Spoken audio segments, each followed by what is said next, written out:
Hi friends, అవ్వచ్చు ఈరోజు మన వీడియోలో 13th March 2024 నాడు మన ఇండియన్ స్టాక్ మార్కెట్కి సంబంధించి నిఫ్టీ 50లో ఇచ్చిన కొన్ని స్టాక్స్ యొక్క లో హై గురించి ఈ వీడియోలో మాట్లాడుకునే ప్రయత్నం చేద్దాం. ఫస్ట్ అదాని ఎంటర్ప్రైజెస్ హై వచ్చేసి 3160 హై గాను, లో వచ్చేసి 3100 గాను నమోదు కావడానికి ఛాన్స్ ఉంది.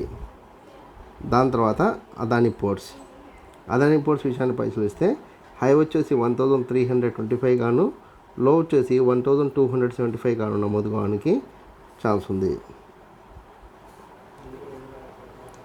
దాని తర్వాత యాక్సిస్ బ్యాంక్ హై వచ్చేసి 1110 గాను, లో వచ్చేసి 1080 గాను నమోదు కావడానికి ఛాన్స్ ఉంది. దాని తర్వాత సిప్లా హై వచ్చేసి 1490 గాను, లో వచ్చేసి 1450 గాను నమోదు కావడానికి ఛాన్స్ ఉంది. దాని తర్వాత హెచ్డిఎఫ్సి బ్యాంక్ హై వచ్చేసి 1480 హై గాను, లో వచ్చేసి 1440 గాను నమోదు కావడానికి ఛాన్స్ ఉంది. దాని తర్వాత ఐసిఐసిఐ బ్యాంక్ హై వచ్చేసి 1090 హై గాను, లో వచ్చేసి 1060 గాను నమోదు కావడానికి ఛాన్స్ ఉంది.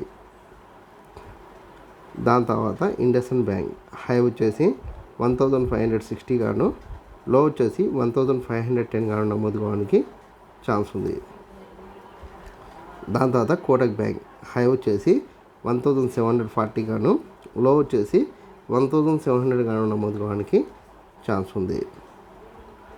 దాని తర్వాత రిలయన్స్ హై వచ్చేసి 2980 గాను, లో వచ్చేసి 2930 గాను నమోదు కావడానికి ఛాన్స్ ఉంది. దాని తర్వాత సన్ ఫార్మా హై వచ్చేసి 1600 గాను, లో వచ్చేసి 1570 గాను నమోదు కావడానికి ఛాన్స్ ఉంది.